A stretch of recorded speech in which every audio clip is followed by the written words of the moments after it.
दोस्तों, candid talks के current affair series के एक और नए एपिसोड में आप सभी का स्वागत है। मैं आपका होस्ट मोहम्मद इस्माइल। आज हम एक ऐसे टॉपिक पर बात करने जा रहे हैं जो मिडिल ईस्ट के पूरे नक्शे को बदल के रख सकता है।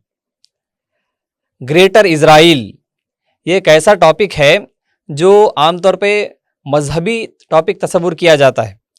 क्या ये सिर्फ एक मजहबी ख्वाब है या फिर 2026 की नई जियो पॉलिटिकल हकीकत? इस पेचीदा मामले की गहराइयों को समझने के लिए स्टूडियो में आज हमारे साथ सीनियर मशहूर जर्नलिस्ट एस.ए. इशाक़ी साहब मौजूद हैं। इशाक़ी साहब, हम आपका स्वागत करते हैं। Thank you. इशाक़ी साहब, सबसे पहले तो हमारे नाज़रीन को आप ये बताइए कि ये ग्रेटर इजराइल असल में है क्या? इस्माइल साहब, ये ग्रेटर इजराइल का मसला आज का नहीं है और ग्रेटर इजराइल का मतलब आज जहाँ पे इजराइल मौजूद है उसके सरहद जो है वहाँ तक महदूद नहीं है। यहूदियों का मजहबी से इसका नाता जुड़ा हुआ है मज़हब के साथ में, और इसके हिस्ट्री के साथ भी इसका नाता जुड़ा हुआ है। और जब से यहूदियों का मज़हब जैसा बताया जाता है कि जिस दिन कायम हुआ है उससे लेके आज तक ये ग्रेटर इजराइल का मसला जिंदा है। लेकिन इसको ज़ोर पकड़ना जो है मतलब रिसेंट हिस्ट्री में 1920 के बाद में ये ग्रेटर इजराइल का मसला जो है ज़ोर पकड़ा है। तो अब जैसा बताया जाता है कि जो इजराइल जो फिलवक़्त जहाँ पे मौजूद है तो लोग समझते हैं कि भाई वही ग्रेटर इजराइल हो सकता बोल के। लेकिन इजराइलों का जूइश का मानना जो है, यहूदियों का मानना, एक उनका यकीन भी अलग है कि जैसा कि वेस्ट बैंक भी उनका है, गाज़ा भी उनका है, फ़लस्तीन भी उनका है। अब जो यहूदियाँ रह रहे वो भी जगह उनका है। सिर्फ यही नहीं, और अगर उनके मजहबी तौर पे देखा गया और बाइबल में जो प्रॉमिस्ड लैंड बोल के जिसको बताते हैं तो वो हिसाब से देखा गया तो जो है इसका नक्शा सिर्फ अब मौजूदा इजराइल का बाउंड्री है वहाँ तक महदूद नहीं है। और 1948 में जब इजराइल वजूद में आया सेकेंड वर्ल्ड वार के बाद में ब्रिटिश का हेल्प से जहाँ पे भी जो ये यहूदी इधर उधर भटके हुए थे वो सब अब यहाँ प्रेजेंट जो प्लेस है वहाँ तक पहुँचे थे यहाँ पे।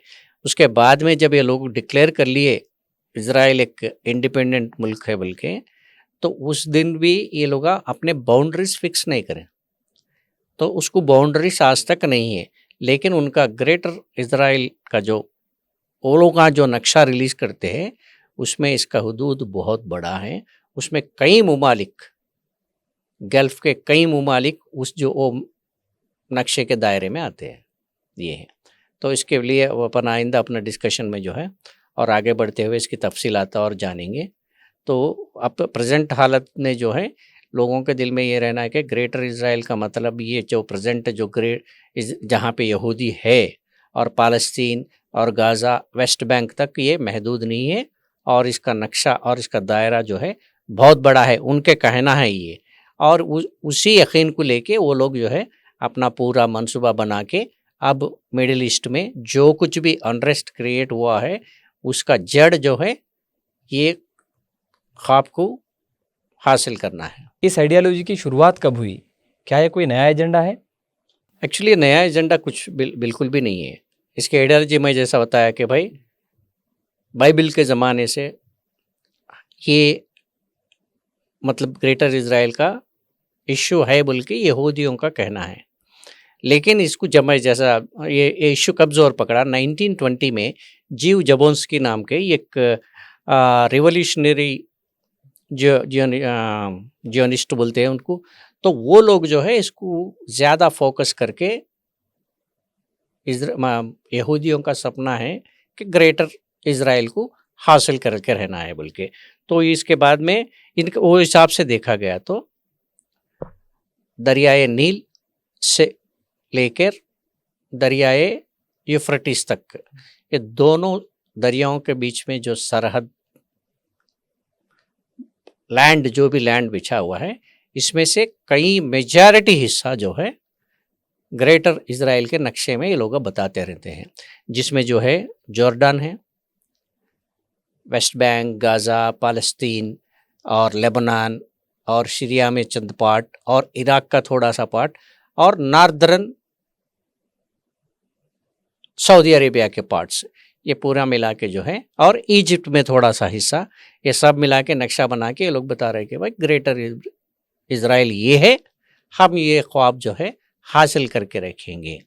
तो इसके बारे में कई वर्ल्ड वाइड में कई डिबेट्स होते हैं इस पर, और ये पेचीदा हिस्सा है। अब इसमें मैं भी जो अभी अपन जो बातचीत कर रहे हैं इस पर भी कई लोग एतराज़ करने का चांसेस रहते हैं, लेकिन नटशल ये है कि उनका सपना जो है पूरा टोटल मिडिल ईस्ट में एक मेजॉरिटी पार्ट को जो है ग्रेटर इजराइल डिक्लेयर करना है और उसके ऊपर जो है इनका हुकूमत कायम करना है। ये आज से नहीं, सदियों से चला आ रहा है ये।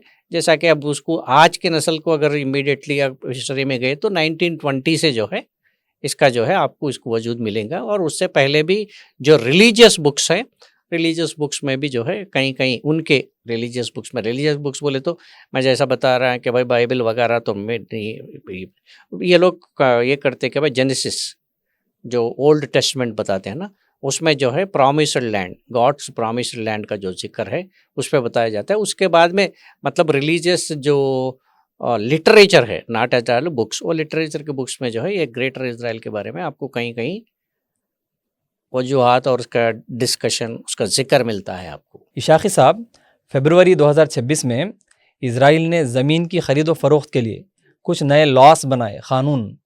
तो इन क़ानून का, इन लॉस का ग्रेटर इजराइल से क्या ताल्लुक़ है? एक्चुअली ये बहुत बड़ा अहम सा सवाल है। ख़ास करके क्या है, अब वेस्ट बैंक में परमानेंट स्ट्रक्चर्स बनाने की कोशिश इजराइल कर रही है। इसीलिए अब ये क़ानून के हिसाब से, ये नया क़ानून के मुताबिक इजराइल का आम शहरी, अब इजराइल में अगर वो वेस्ट बैंक में उधर भी वहाँ के मौजूदा क़ानून के हिसाब से पहले, मतलब फरवरी 26 के क़ानून के पहले जो भी है, तो वहाँ पे कुछ परमिशंस लेके वगैरह वगैरह खरीद सकते थे। लेकिन अब ऐसा नहीं है कि भाई अब फ्री, आप कोई भी गए, प्राइवेट पर्सन गया है वहाँ पे, वो लोग इजाज़त दे देते, आप आराम से जो है ज़मीन खरीदो और आपका मकान वगैरह जो भी स्ट्रक्चर्स है आप बना सकते हैं। तो इसलिए ये मेनली इसके पीछे का नक्शा, क्योंकि आप जब तक वेस्ट बैंक जो है ऑक्यूपाइड टेरिटरी है, आपको तो थोड़ा आइडिया है ना, लोगों को भी आइडिया है कि वो वहाँ पे ज़बरन घुसे हुए सो है। तो अगर वहाँ पे एक परमानेंट स्ट्रक्चर्स पूरे बनते बनते चले गए तो अब वहाँ से उसको हटाना मुश्किल हो जाएगा। तो इसका मतलब है कि वेस्ट बैंक में पूरा कब्ज़ा जो है यहूदियों का होगा। तो ये मकसद से जो है ये अभी ये नया कानून लागू करे थे वो लोग। तो ये भी क्या है, one of the part and parcel of to achieve the dream, वो ख्वाब को जो है हासिल कर लेने के लिए ये एक पैतरा है। मार्च 2026 के आखिर में इजरायली डिफेंस मिनिस्टर ने एक बड़ा ऐलान किया था। क्या वो ऐलान भी इसी का हिस्सा है? तो इसीलिए मैं बार बार ये जो इसका ये डॉक्यूमेंट्स का भी हवाला इस वास्ते ले रहा हूँ कि भाई ये पूरा टेक्निकल इश्यूज हैं। तो डिफेंस मिनिस्टर का स्टेटमेंट ये है कि भाई लेबनान में जो है, साउथ लेबनान में ये यहूदियाँ मतलब इजराइल हमेशा एक पार्ट है और यहाँ पे इसको वो लोग सिक्योरिटी बफर जोन बनाना चाह रहे हैं, क्योंकि ये जो पार्ट जो इजराइल का जो डिफेंस मिनिस्टर का स्टेटमेंट जो जिसमें बताया गया, साउथ लेबनान, जो साउथ लेबनान है, जो हिस्टोरियंस का कहना है कि ये बाइबलिकल मैप जैसा मैं पहले जिक्र करा था वो हिसाब से ये ग्रेटर इजराइल का पार्ट माना जाता है वो मैप के हिसाब से। तो यहाँ पे अगर इनका कब्जा है तो इनका पहला कदम वेस्ट बैंक के बाद में साउथ लेबनान। तो वहाँ से ये लोग जो है ऑलरेडी सीरिया में भी ये लोग आई जंग छेड़े हुए हैं, वहाँ पे भी जो पार्ट है, ये इराक में भी ऑलरेडी वहाँ पे भी, क्योंकि इराक में भी जंग हो गया, फालस्तीना में तो हमेशा से जंग चल रहा, वहाँ पे तो अभी तक रुका नहीं, और सीरिया में ऑलरेडी वहाँ पे एक बार अनरेस्ट क्रिएट हुआ, अभी तो थोड़ा सा पीसफुल दिख रहा, लेकिन फिर भी अभी भी वहाँ पे इजराइल का वजूद वहाँ पे आपको नज़र आता। और लेबनान में तो आप देख रहे, तो ये साउथ लेबनान इसीलिए कि भाई ये जो इनका ड्रीम है, ये ड्रीम को हासिल करने के लिए पहली कदम जो है साउथ लेबनान से ये लोग ऑक्यूपाई करते हुए उसको अपना नक्शा आगे लेके जाने की कोशिश के पस मंज़र में ये स्टेटमेंट है समझो। हाँ, इशाक़ी साहब, हम अक्सर नाइल टू यूफ्रेट्स का जिक्र सुनते हैं, क्या वाकई में इतना बड़ा इलाका इसमें शामिल है? मैं आपके पहले आंसर में भी बताया था कि भाई वो जो बाइबलिकल मैप में जो ये लोगों का क्लेम है कि दरियाए नील और दरियाए यूफ्रेटिस, ये दो के बीच का जो लैंड है, जितना भी वजूद है उसका वो लैंड का, तो इसमें जो जो कंट्रीज इन्वॉल्व होते हैं, जहाँ तक मेरा एनालिसिस, अगर अपन मैप देखें तो और अच्छा समझा सकते हैं उसको, कि जिसमें ऐसे जो मौजूदा पालस्तीन लोग हैं, पालस्तीन, लेबनान, इराक और जो है सीरिया और Saudi Arabia, northern part of Saudi Arabia और some parts of the Egypt, ये सब मिला के जो है ग्रेटर इजराइल। तो इसीलिए जो है ये इसका जिक्र ये लोग हमेशा, आप कहीं भी ये लोग जब भी मैक्सिमलिस्ट बोलते हैं इनके, ये लोग जब भी इजराइल के बारे में बात करते हैं तो ग्रेटर इजराइल के बारे में ही बोलते हैं वो लोग। अभी जो पालस्तीन के बगल में जो इनका जो अब फिलौकत जो मुल्क है, वो मुल्क इसीलिए वो लोग आज तक उसको जो है हुदूद फिक्स नहीं करे, मतलब जो बाउंड्रीज फिक्स नहीं करे कि बाउंड्रीज हमारे ये नहीं है बाउंड्री का, हमारा बाउंड्री वहाँ तक है। तो ये बताने के लिए ये, इसको आज तक कोई सवाल ही नहीं पूछा तुम्हारा बाउंड्री किधर है, तुम कहाँ तक महदूद है, आपका हुदूद कहाँ से शुरू होता और कहाँ से ख़त्म होता, आपका वेस्ट बैंक में क्यों एंट्री कर रहे, क्यों गाज़ा में जा रहे, इसके बारे में अब पूरा लड़ाई तो वही है ना, इनके प्लेसेस पे उन्हें ऑक्यूपाई करना चाह रहे हैं। और वो जो सेटलमेंट जो पहले से जो वहाँ मुसलमानों का सेटलमेंट था 1948 में, ब्रिटेन उसमें उंगली करना है लोगों को, कहीं कहीं से जो है लोग काल देने के बाद जियोनिस्ट पूरे जो है एक हो जाओ, सब उसके बाद में 1948 सेकेंड वर्ल्ड वॉर के बाद में जो है ये लोग वहाँ पे पहुँचना शुरू करे। और उनका एक कॉल भी है जियोनिस्ट को, जो होम कमिंग, मतलब घर वापसी बोल के, वर्ल्ड में जहाँ पे भी है आप लोग आ जाओ, यहाँ पे हम जो है पूरा अपना एक परमानेंट, क्योंकि गॉड हमारे को प्रॉमिस करा, this is God's promise land है, हम उसको मिल को डेवलप करेंगे जो है, उसी उसके लिए ही हमारे जद्दोजहद जारी है, इसीलिए हम लेबनान के ऊपर अटैक कर रहे हैं बोल के ये पूरे स्टेटमेंट्स बहुत सारे आते रहते हैं हिस्टोरियंस के वगैरह वगैरह देखे। तो अगर इसको फॉलोअप करें तो लोगों को भी समझ में आता कि भाई एक्चुअली वो क्या वाक़या पे वहाँ पे क्या हो रहा है, सब एवरीथिंग वो।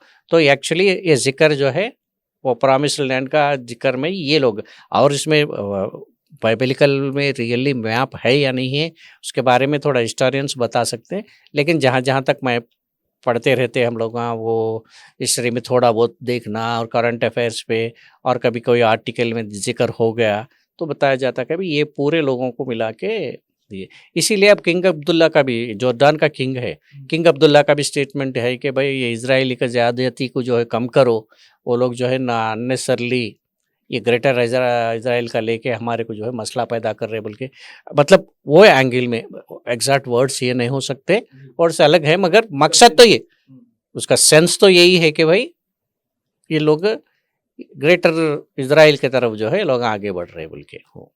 इशाक़ी साहब, इन तमाम बातों पर सऊदी अरेबिया का क्या स्टैंड है? क्या वो अब भी नॉर्मलाइजेशन के लिए तैयार है?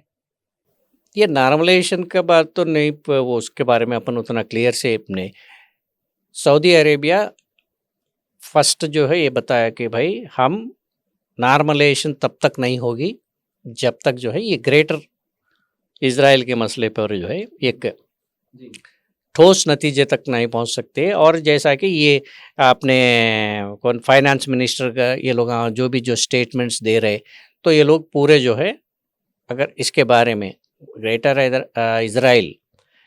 इजराइल का जो इश्यू है वो इशू जब तक नॉर्मलाइज नहीं होता, जब तक इसके ऊपर एक क्लियर कट मतलब आइडियालॉजी तक एक पॉइंट तक नहीं पहुंचे, जब तक हम इसको एक क्लैरिटी नहीं हो सकती। क्योंकि अब ये लोग अगर इजराइल ऐसा ही आगे बढ़ते गया तो north part of the Saudi Arabia को डेफिनेटली प्रॉब्लमेटिक होता।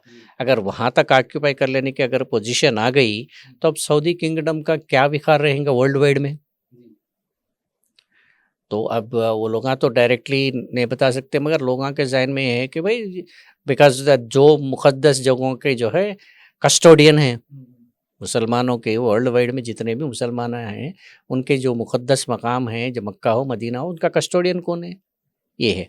ऐसी जगह पे उसमें नॉर्थ पार्ट पे अगर आके जो मुसलमानों के कट्टर दुश्मन कहलाए जाते यहूदी आके अगर northern part of Saudi Arabia में बैठ गए अगर आइंदा चल के, तो फिर क्या होगा, मुसलमानों का मुस्तकबिल क्या होगा, सऊदी अरेबिया का मुस्तकबिल कैसा रहेगा। तो इसके ऊपर लेकिन ये क्या है, ये ना ये डिप्लोमेटिक स्टेटमेंट तरीके का ये है अभी तक सऊदी अरेबिया का। सऊदी अरेबिया को अभी तक उसका जो है वो हेट पहुंचा जैसा नहीं दिख रहा। तो ये पूरा डिप्लोमेटिक स्टेटमेंट्स हो रहे हैं। लेकिन जॉर्डन का स्टेटमेंट जो है खुलेआम है कि भाई अगर इनके जो है ऐसे प्लान्स को उसको आगे नहीं बढ़ने देना बोल के, और ये लोग का नॉर्मलाइजेशन के बारे में नहीं उसका जो है एक ठोस अंडरस्टैंडिंग पे आना, ये बातचीत चल रहा है। वो डिप्लोमेटिक इस पे है जैसा है। लेकिन अगर इसको अगर खुलेआम छोड़ दिए इजराइल को, तो वो हासिल कर लेने में जो है वो लोग बहुत अपना मंसूबा जो है तेज़ी से इम्प्लीमेंट करना शुरू कर देते हैं ना। इस मामले में जॉर्डन का क्या रवैया है, वहाँ के हालात कैसे हैं?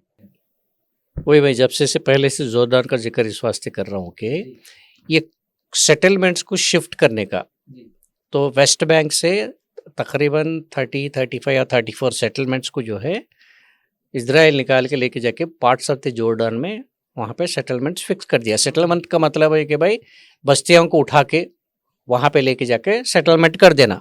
मतलब आपको आइडिया है ना, सपोज हैदराबाद से 10 बस्ती उठा के निकाल के लेके जाके अपने पड़ोसी में डाल दिए, समझो को सा भी डिस्ट्रिक्ट है, तो वहाँ पे नेचुरली वहाँ का हैबिटेशन का और वहाँ लोकल का उस पूरा इफेक्ट होगा, कल्चरल डिफरेंस आएगा, डे टू डे लाइफ से वहाँ के लोगों के माहौल। इसके वजह से जो है अब ये जॉर्डन को तो ये ऐसा हो गया कि भाई जॉर्डन ऐसा आ गया सेटलमेंट का, तो उसका सलामती और हमले का सवाल हो जाता ना, उसका एरिया उन्हें बचा लेना है। इसीलिए वो खास करके ये वेस्ट बैंक से उठा के ये लोगों को बस्तियों को जो है वहाँ से शिफ्ट कराने का ये जो इजराइल जो कर रहा है, तो इसके ऊपर अभी तो सख्त नाराज़गी जाहिर कर रहे हैं। हो सकता है कि भाई उसको रेसिस्टेंस, मतलब उसको कैसा उससे पलट के उसके ऊपर उसको रोकने की क्या क्या कोशिश करते हैं, वो जो है क्या चल रहा। लेकिन अभी तक स्टेटमेंट्स तो देखे गए, मगर वो एक्चुअली ऑन ग्राउंड एक्शन क्या है वो अपने पास इंफॉर्मेशन नहीं है। अगर अपन उसके लिए रिसर्च करना पड़ेगा। लेकिन जॉर्डन जो है सख्त खिलाफ है इजराइल के यहूदियों के जो भी इक़दाम कर रहे के अपने का जॉर्डन में घुसने की, तो उसके ऊपर जो है ये जॉर्डन का तो अभी तक रवैया जो है सख्त रवैया है। मगर रेसिस्टेंस किस तरह से है वो देखना चाहेंगे।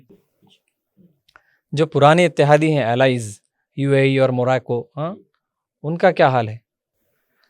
एक्चुअली क्या है, वो तो इनका भी डिप्लोमेटिक एक्शन ही दिख रहा कि वो लोग उनके खिलाफ में स्टेटमेंट दे रहे और चंद प्रोजेक्ट्स रोक दिए। वो लोग जो इजराइल के साथ में जो एग्रीमेंट करके जो प्रोजेक्ट्स बनाना थे, वो प्रोजेक्ट्स वो है उसको थोड़े रोक दिए। मतलब कि ये जो सेटलमेंट्स आगे बढ़ाने की इनकी कोशिश कर रहे हैं, तो इसके वजह से थोड़ी रुकावट होती बल्कि। लेकिन जो स्ट्रांग रेसिस्टेंस यूएई की तरफ से और मोरक्को का मेरा को आइडिया नहीं है, यूएई की तरफ से तो 99% बहुत सख्त रवैया तो नहीं दिख रहा, सॉफ्ट अप्रोच ही है। क्योंकि एक एग्जांपल मैं बताता हूँ कि इजराइल के दबाव में यूएई बहुत ज़्यादा है। जैसा इसको विजिबल क्या है, इस कैसा ये कर सकते कि अब रिसेंटली पाकिस्तान जो है ये पीस टॉक्स की मेज़बान करी है ना, तो यूएई के पास से पाकिस्तान कई कर्जा लेके है, तो एक्चुअली उसको अदायगी करना ही है ना। लेकिन जब से पीस टॉक को मेज़बान करने के बाद में इमीडिएटली यूएई डिमांड शुरू कर दिया कि हमारे पैसे, हमारा कर्जा हमारे को वापस दे दो बोल के। तो ये पूरा कौन छोटे बच्चों के मामले के जैसा है ना भाई ये। तो इसका मतलब क्या है, आप किसी के दबाव में हैं। देखो अगर एज ए होल देखा गया, वो भी मुस्लिम कंट्री है, ये भी मुस्लिम कंट्री है, आपस में लेना देना है, कभी कर्जा उन्होंने उनको दिए चल रहे होंगे वो लेन देने का मामला। लेकिन अब इमीडिएटली आप जो है बगैर उसके आप कल सुबह में आगे पड़ोसी आ गया कि पैसे दे दो जैसा, तो आके मिले पैसे अब क्यों डिमांड कर रहा, तब उसके ऊपर थोड़ा तो चर्चा चल रही। तो ये 100% जो है यूएई और नेचुरली भी है कि यूएई कई दिनों से कभी एक ज़माने से जो है अब फ्रेंडली अलाई जैसा बताए थे ना भाई, इजराइल यहूदियों के साथ में ये लोगों के थोड़ा अच्छा सा तालमेल है, तो इनके पास ये सख्त रेसिस्टेंस नहीं दिख रहा। जैसा कि जितना रवैया जॉर्डान से जितना रेसिस्टेंस है उतना रेसिस्टेंस कंपैरेटिवली इनके पास से नहीं है। तो अब देखा जाएगा जब हीट इनको भी लगेगा ये, तो उसके बाद कैसा होता है। वो सपना हासिल कर लेने के लिए वो लोग अगर कुछ जैसा कि सिकंदर ऑक्यूपाई करते करते करते गया वैसा इन भी अगर ऑक्यूपाई करते आया तो जब कुछ होता होगा, लेकिन अभी तो सॉफ्ट अप्रोच है। सर ये बताइए कि कज़ाकिस्तान और दीगर ममालिक अब्राहम अकॉर्ड्स का हिस्सा बनते जा रहे हैं, तो इसकी क्या वजह है? एक्चुअली अब्राहम अकॉर्ड्स बोले तो अब्राहम मुआहिदा, तो एक क्या है, ए सीरीज ऑफ लैंडमार्क एग्रीमेंट्स है ये। तो ये 2020 यानी 2020 से पहले, एक मिनट वो डेट्स अपन फिर भी कंफ्यूज हो गए, तो हाँ, तो 2020 से तक ये जो है पिछले एक 1970 इजिप्ट 1970 और जॉर्डन 1994 वहाँ से लेके 2020 तक जो है ये अरब ममालिक और इजराइल के बीच में सिक्योरिटी और वहाँ पे कन्वीनियंस, लोकल कन्वीनियंस के लिए सिक्योरिटी और इसके लिए डिप्लोमेटिक इकोनॉमिक सिक्योरिटी रिलेशन के लिए एक एग्रीमेंट्स हुए थे जब से। उसमें जो जो कंट्रीज शामिल हुए थे, कंट्री जो है इजराइल है, यूनाइटेड अरब एमिरेट्स है, बहरीन है, मोरक्को है, सूडान है और यूनाइटेड स्टेट्स जो है इसके लिए मीडिएटर के तौर पे काम करके, क्योंकि ये लोग आके बच में, क्योंकि अरब ममालिक का कंप्लेंट ये था कि भाई इजराइल का जो है अननेसेसरी इन्वॉल्वमेंट एवरी इसमें डे टू डे इसमें इन्वॉल्व हो जा रहा, हमारे ऊपर जो परेशानी हो रही, बल्कि वो लोग ये होने के बाद ये यूनाइटेड यूएस जो है मीडिएट करके ये अरब ममालिक और इनके साथ में एक अग्रीमेंट्स हुए थे, उसको अब्राहम अकॉर्ड्स बोलते। तो अब ये लोग जैसा कि और इसका इजराइल का दबदबा बढ़ रहा देख के ये लोग अब पीछे हट रहे। क्या मतलब, आपका सवाल का मतलब ये है कि भाई मोरक्को हाँ, ये जो अब्राहम अकॉर्ड्स का हिस्सा जो है कजाकिस्तान का ही को आ रहा, और वहाँ के सोमाली लैंड बोल के वगैरह तो कंट्री से क्यों आ रहे हैं बोले तो वो लोगों को जो है कोई इतना वो एरिया से लेना देना नहीं है, और एक ग्रेटर इजराइल के मैप में ये लोग एग्जिस्ट नहीं करते।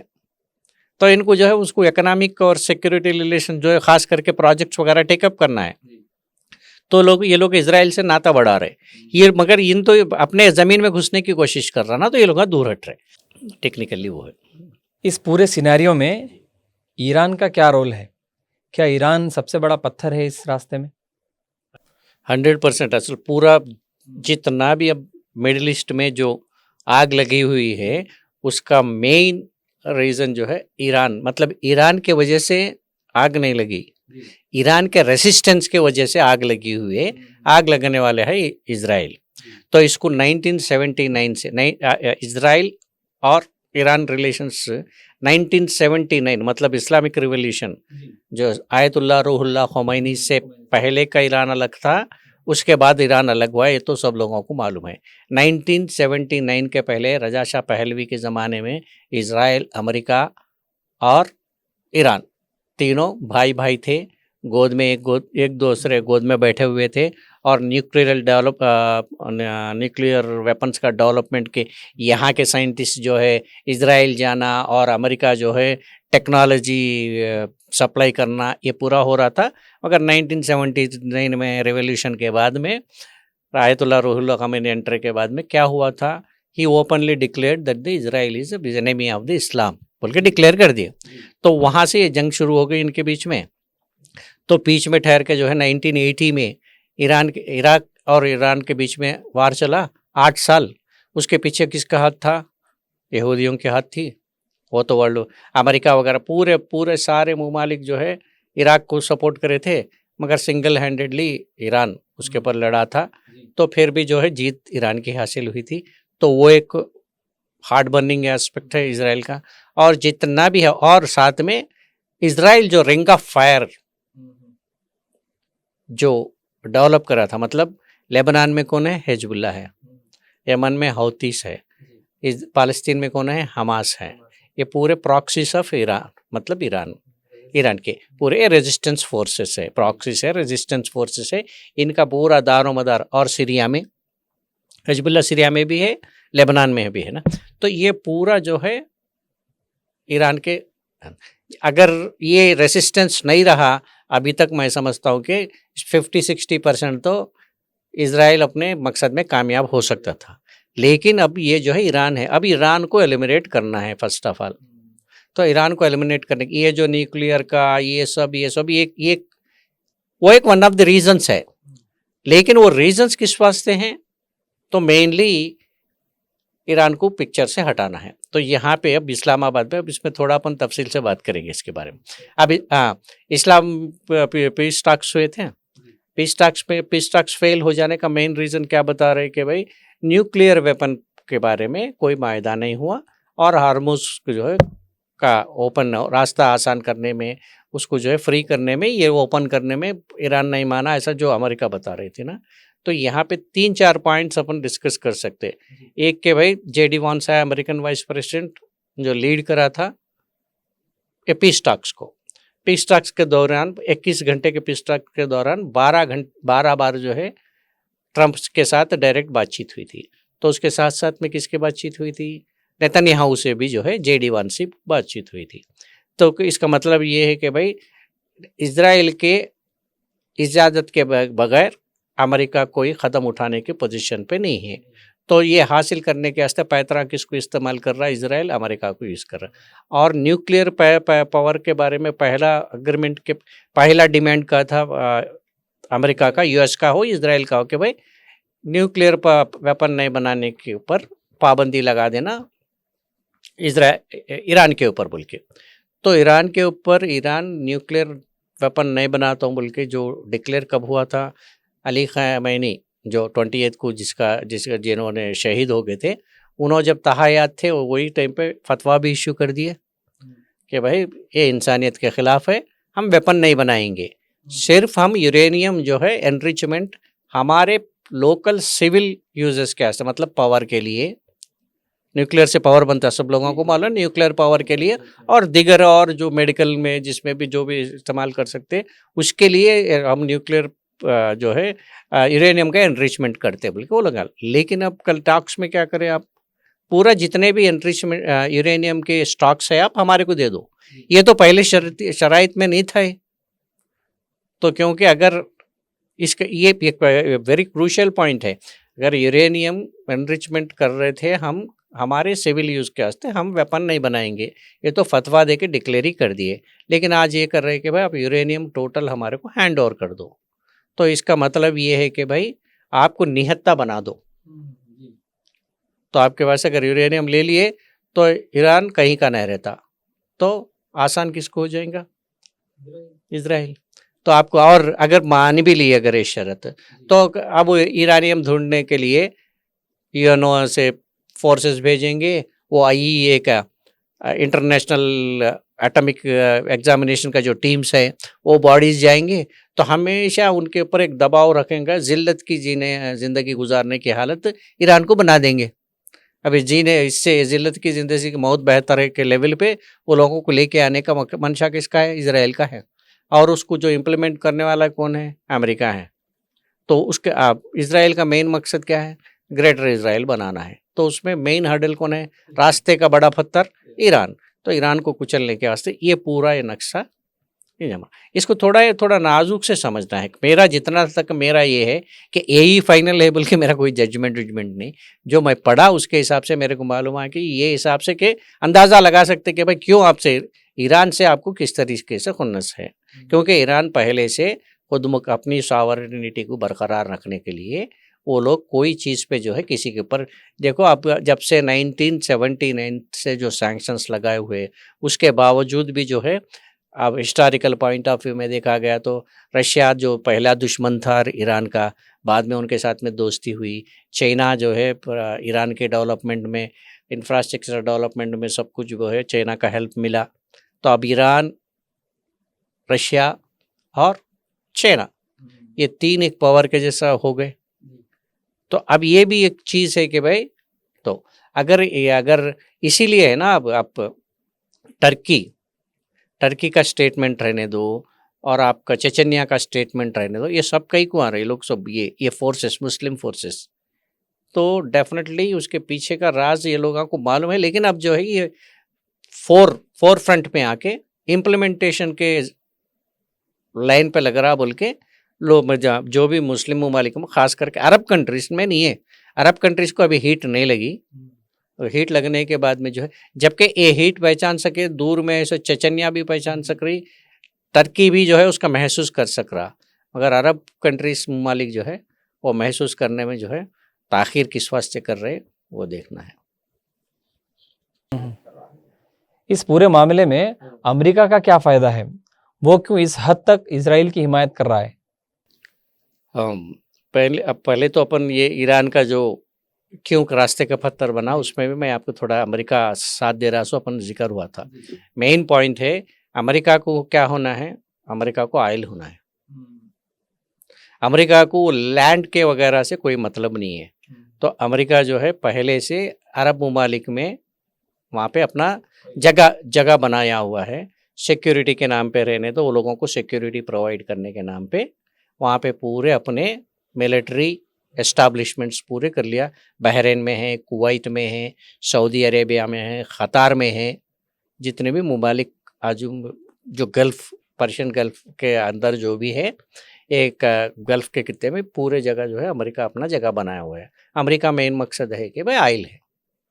अमेरिका ये समझ रहा है कि भाई इजराइल के साथ में लेके अगर इजराइल जो है पूरा ग्रेटर इजराइल बना लेने दो, कुछ तो भी बना लेने दो, ऑयल मेरा हो सकता बोल के। अब ईरान के ऊपर जो अमेरिका का जुल्म का भी मेन, उसको कोई न्यूक्लियर वेपन का कोई लेना देना नहीं है। उसको ये बात, एक तो चीज़ साफ साफ अमेरिका को इस बात का एहसास है कि भाई ईरान कभी भी न्यूक्लियर वेपन का इस्तेमाल करने वाला नहीं है।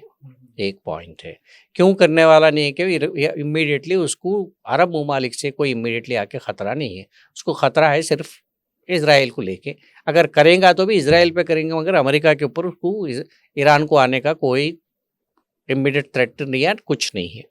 तो ईरान उसके साथ में सिर्फ इतना बड़ा जुल्म करने के वास्ते क्या है, ज़्यादती करने का मकसद ये है कि भाई ऑयल, वर्ल्ड में ज़्यादा ऑयल मिल रहा सो कंट्रीज़ में one of the country Iran है। और उसमें वहाँ पे जो गैस मिलता है वो क़तार के बाद में नेक्स्ट गैस कंसा जो भी चीज़ है वो उसके नाम आ तो इमीडिएट अपने कहते हैं। हाँ, तो मेन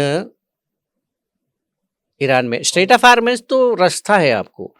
ऑयल रिजर्व्स जो है ना, तो वो ऑयल रिजर्व्स में ख़ास करके स्पेशली जेट फ्लाइट्स को वगैरह को जितना भी जो भी ऑयल जैसा जो एक यूनिक क्वालिटी है, सो ऑयल्स वगैरह जो मिलना, क्रूड ऑयल मिलने के पे क़तार और गैस भी, ये दो है ईरान। ये तो मेनली जो है जो ईरान, जितना ईरान के पास जो ऑयल मिलता है, अमेरिका में भी ऑयल मिलता है, लेकिन वो शेल ऑयल है, मतलब वो पत्थरों के बीच में रहता है, उसको निकालना मुश्किल है और वो चंद चीज़ों के लिए ही काम में आता, जैसा एक्सपेंसिव भी है। लेकिन ईरान में जो ऑयल मिलता है वो इजी एक्सट्रैक्शन इजी है उसका, और उसके साथ जो क्या बोलते हैं एंसिलरी के टाइप में जो सब्जेक्ट अदर उसमें से निकलते हैं, ये पूरे जो है वैल्यूबल उसमें से निकलते हैं, नाफ्ता वगैरह जो भी जितने भी है। तो ऐसे सिलसिले में मेन उसको क्या है, अगर इजराइल को लैंड टेरिटरी मिल गया तो मैं ऊपर इजराइल के ऊपर कमांड कर सकता हूँ बोल के। लेकिन वो अमेरिका ये चीज़ नहीं सका, अगर ये सुई बन के बाद में सब्बल बन के निकलता बोल के वो एहसास नहीं हो रहा। लेकिन फिलौखत तो जो है अब मतलब कारपोरेट मेंटालिटीज के हिसाब से अपना फ़ायदा सोच के फिलौखत जो है उसके सपोर्ट कर रहा। एक आखिरी सवाल, क्या 2030 तक मिडिल ईस्ट का यह नक्शा बदल सकता है? अपन ठोस तो ऐसा नक्शा इमीडिएटली बदल सकता है या नहीं बदल सकता, वो तो नहीं बदल सकता, लेकिन हालात तो ऐसा दिख रहे हैं कि अब ईरान का वार है। अब इसके ऊपर ये नतीजे के ऊपर जो है बहुत कुछ दारोमदार मिडिल ईस्ट का डिपेंड होकर रहता। जैसा कि ईरान वार शुरू हुआ था, उसके बाद में ये हुआ, ईरान तो इमीडिएटली जहाँ जहाँ मिलिट्री बेसिस है यूएस के, उसके पूरे पर अटैक करा था। फर्स्ट यूएई में रह रहे तो दुबई, यूएई में के जितने भी कंट्रीज है, कुवैत पे हो गया, बहरीन पे हो गया, दुबई पे हुआ, क़तर पे हुआ, जितने भी कंट्रीज़ हैं वहाँ पे, वो कंट्रीज़ में जहाँ जहाँ पे यूएस के मिलिट्री बेसिस है वहाँ पे अटैक कर दिया। उसको मजीद हटके भी जो है कहीं कहीं वहाँ पे इमारात के ऊपर भी, इसके ऊपर भी अटैक हुए और वो कंट्रीज़ को, ममालिक को बहुत नुकसान हुआ। ये actually US basis, military bases वहाँ पे मिडिल ईस्ट में कैसा बने, अग्रीमेंट क्या था, हम आपको ऑयल एक्सट्रैक्ट करके देते, उसमें मेजॉरिटी हिस्सा हमारा है, इसके बदले में हम आपको सिक्योरिटी प्रोवाइड करेंगे। ये मायदा है एक्चुअली सिंपल टर्म्स में।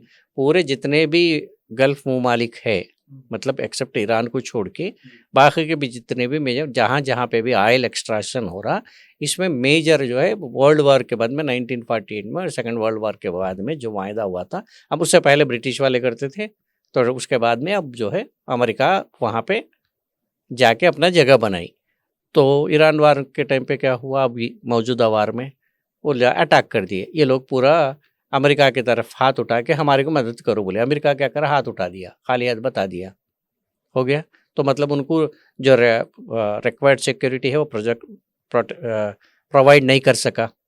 तो अब ईरान वार ऐसा ही कंटिन्यू होगा, वेपन जहाँ जहाँ पे इजराइल के पास ख़त्म हो रहे और ईरान मिडिल ईस्ट को अटैक करना शुरू कर देगा, वहाँ पे तो तबाही होंगी।